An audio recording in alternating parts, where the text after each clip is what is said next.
Hey guys, this is Papa, and we're going to talk about bulls today. Bulls. I've told y'all one time before bulls being unpredictable, and they are. Uh, you should never 100% trust a bull, especially if things are going on in the pasture. Another bull across the fence, or a cow in season wanting to romance. Some of these things put them on edge. Put them on edge. Even the most gentle bull will be on edge. But talking about bulls, I can't count how many bulls I've owned in my lifetime. Some of them stand out in your mind as just awesome bulls. And I'll just tell you a little bit about some of them that I can easily remember. Uh, my dad always, always liked Brahma bulls. And we had them all my childhood growing up. We had Brahma bulls. I told you a story about old Ike. And, hey, sweet girl. And so there's always been Brahma bulls on this place. And I remember when we was fixing to have to change bulls because we had a bunch of daughters out of bull, and I presented my dad with the idea of getting a Hereford bull because I, in school, studied so much about Hereford crosses with Brahma, especially with Brahma. Uh, Now they have a breed called Brayford, those two crosses. And my dad was reluctant to do the Hereford. He thought they were lazy, whatever he saw at them. He didn't think it was that good, but he said, "We'll try it. We'll try it, son." So my dad and I run our cattle together, and my brother run his separate. My brother, he was sticking with Brahma, and my dad wanted to. But I said, "Let's just try it, Dad. Let's see if the prices in the market, I think, are going to be better with white-faced calves." So we did. And I brought home that Hereford bull, beautiful bull. Had horns come out and he bent down just like a show bull. I mean, he was beautiful. But he wouldn't follow the cows. The cows would go off, and he'd lay around out here underneath the tree by the pond and grazing around. And my dad said, "We're not going to get no calves this year, son. That bull he's not interested in those cows." But I noticed every day when the cows would come up, he would get up off his lazy butt and go check them out, checking them out.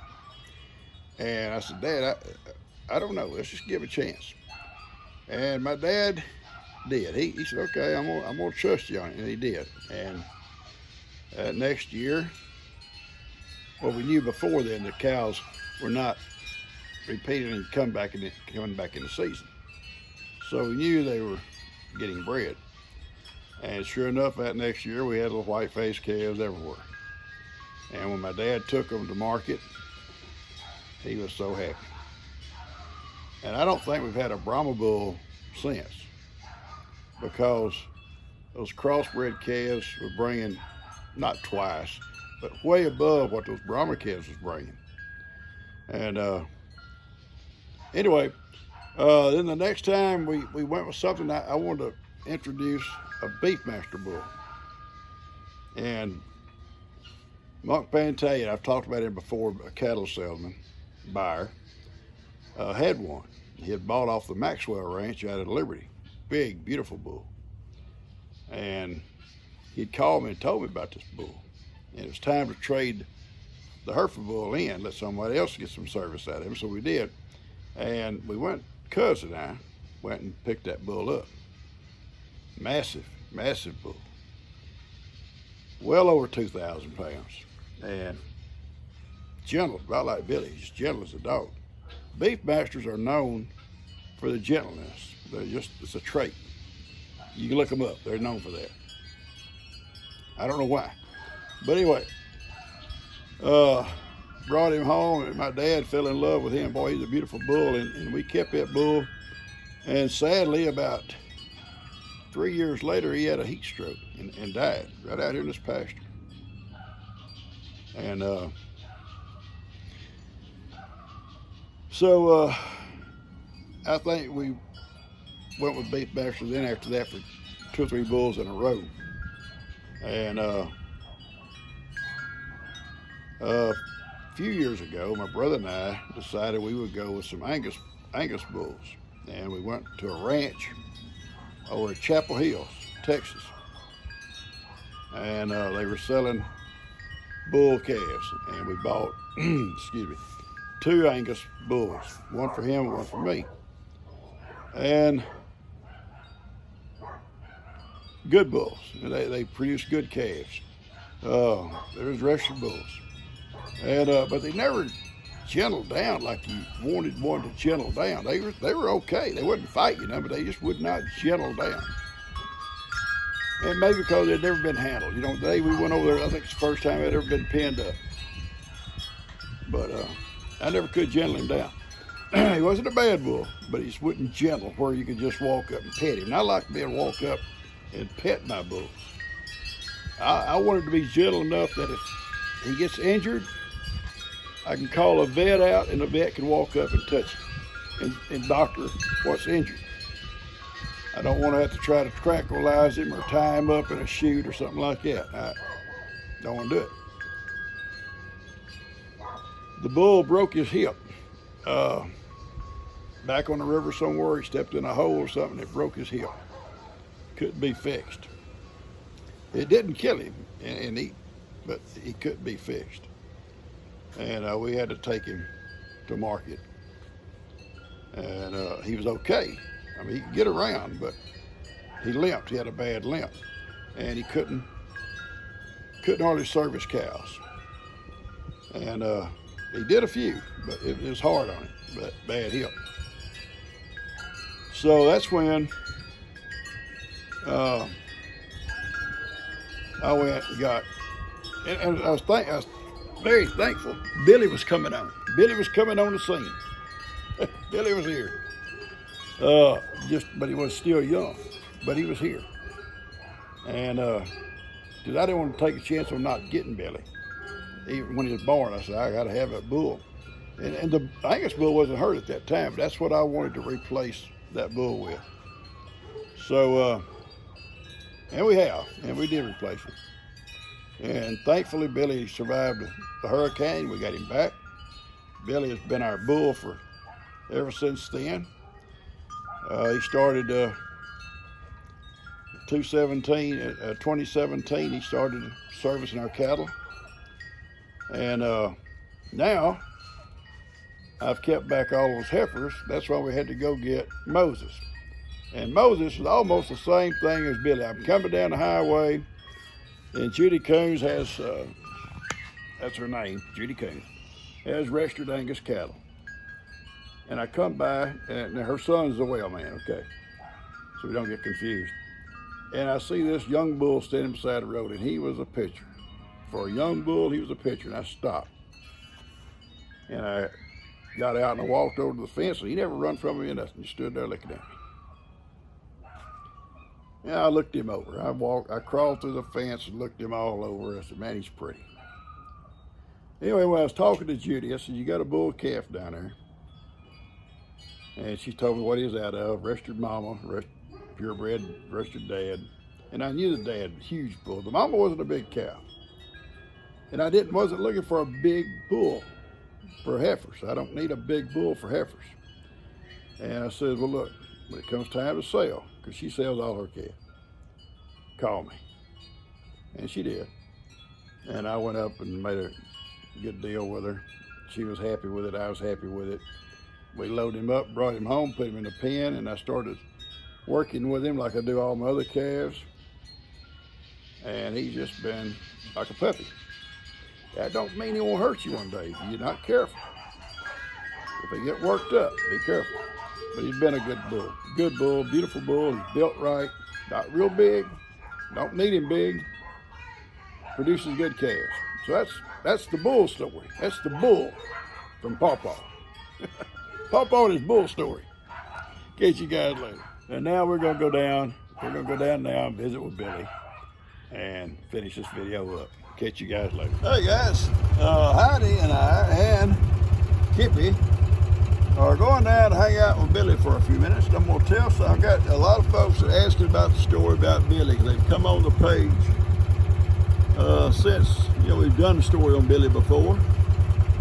So we're going to go down and visit with him and talk to him a little bit, and I'll tell you all a little bit about him. And see, he's over here grazing. So we're just going to go down and chat with him a little bit. Okay? So, ready, hey? All right, let's look at the hole old Bill's digging. What's that about, Billy? What's all that about? Hey, big boy. Come here. I got something for you. Come on. I got something for you. They're right there.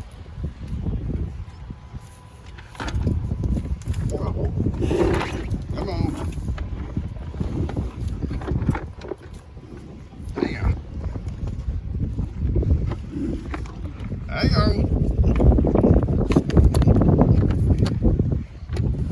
Here.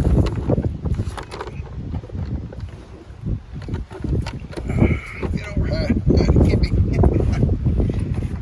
We'll squeeze here. All right, here we go.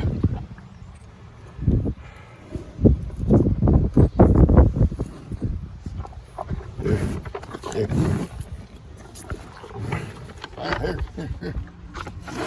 Oh my Lord, you ain't gotta be all snotty. You gotta be snotty about it. Right, put the bucket over here. And we'll just talk. There. Oh my Lord, almost eat my hand off. He's probably one of the most gentle bulls we ever had here. Weighs about 2,000 pounds. And he's been gentle all his life. He was gentle the day he was born. I was there the day he was born. I wasn't born here, born in another place. Go back up. Look here. I'll just throw the bucket over to him. Get it, there. My Lord. Anyway, let me turn this around. What a wreck. All right.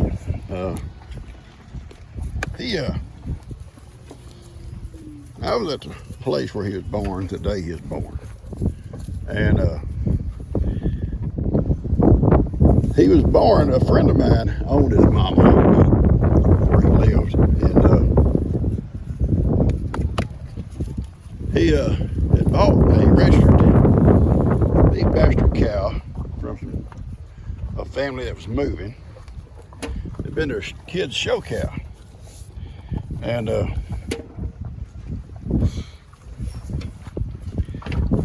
here he goes. And anyway, when he was out of town, my friend was a sportsman. He had retired from Exxon. He hunted and fished all over in the United States, even Canada, South Texas, Alabama, Colorado. He's always gone. And when he would leave, I would take care of his place. And this cow he had bought had been bred to a registered bull. He just brought home, put her out with his cows. Was the day I was up there feeding up. I think it's like up around January that year, 2015. The mama had Billy, and he had no more hit the ground. The little guy was actually friendly with me, and I moved her and him into the corral because the stray dogs may have come through, nobody be there, and fed them and watered them and everything in the corral, and kept them there for a couple of days. And I'd go up every day and go and feed, and he'd let me just pet on him, and he'd just follow me around the pen. And anyway, he just become like a pet. So when my friend came back, I said, look, that cow's had a calf, a bull calf. So whenever, and he sold all of his calves, by the way. He didn't keep none. I says, I want him. Make me a deal on him when he gets old enough to leave his mama. And he said he would. I don't got no more. Look at you getting your nasty mouth. Oh, it'd be Billy, I don't have no more. So I'm out. I'm empty. And sure enough, I'd go up there and he would even be there. And Billy would come over to me. He would come over to me while we'd be standing there talking and not come to him, but come to me. Heidi, leave him alone now. He just look and see if there's any more. Brought a whole bucket. And hey, little girl. He would come look me up. So anyway, sure enough, 6 months later, when it was ready to sell, he called me and said, "You still want that bull?" I said, "You know I do." And I said, "I'll be up." And I took my trailer up. We made a deal, and I brought him home. He's been gentle his whole life, and it's kind of a trait of a Beefmaster. They are pretty gentle cattle. Beefmaster is kind of a three-way cross between a Brahma, a Hereford, and a Shorthorn. Not a Longhorn, a Shorthorn. A lot of difference. And they're like a three-way cross that's been, I guess you might say, perfected. Anyway, that was in 2015. In 2017, Hurricane Harvey come through. Billy swim out. Billy swim out. I thought I lost all my cows, lost all my goats, but thought I lost all my cows. And our well man, also my neighbor, he called me a couple of days later. He said, "Hey, I found Billy." He knew what Billy was, who he was, and who he belonged to. He said, "I was out looking for any of our cows that may have survived." He said, "I found 4 of our cows, and Billy's with them." And he said, when I pin them up, he knew my house got flooded. We were all tied up here trying to get cleaned up and moved back in. He says, and his house didn't get flooded. He said, as soon as I can, I'll pin my cows and I'll bring Billy home. And he did. And Billy's been an awesome bull. Now, he's not much of a fighter. Old Tex always kind of beat him up. Tex had the horns for fighting, and Billy didn't. In fact, Tex broke one of Billy's horns. But he's a good bull. He's been an awesome bull as a breeder. Hello, girl. Here. Come on, come on. Come on, right here. Here you go, baby. Baby. Here we go. Get on back in there. You don't be thinking I'm rustling. She may accuse me of rustling. Hey. So anyway, that's kind of the story of Billy. Born in 2015. Billy got several people have always wanted Billy. I could give him a brand new home today with his own herd. But I'd like to keep him here if I could. As long as I can. As long as we got a place here to keep him. This is about the only place left is this pasture here that belongs to Dustin. So that's our hope. But he is an awesome bull, a beautiful bull, a gentle bull. Anybody can go out around him. I don't think he'd ever hurt a flea unless he stepped on him. Now, if he stepped on you, you're going to be in trouble. You're going to be in trouble. Anyway, that's just a story. A lot of people didn't know the story of Billy, and I get emails to tell us the story about Billy. The reason I got Moses, people ask about that, is because all those girls at the back are Billy's daughters. And you can't have Billy breeding his daughters. Now this cow here is not his daughter. In fact, this cow survived the hurricane also. She swam out. I think I had about 7 cows and Billy, or 5 cows and Billy swam out, survived that storm, that flooding. I've got to get some time, get here and work on old Blue. I just pulled it around here out of my way. I've got to work them. All right. These look pretty active today. I've got to come out here also and move those robber boards off the front. And I may do that tomorrow. But if it rains tomorrow, I won't do it. We may get rain tomorrow.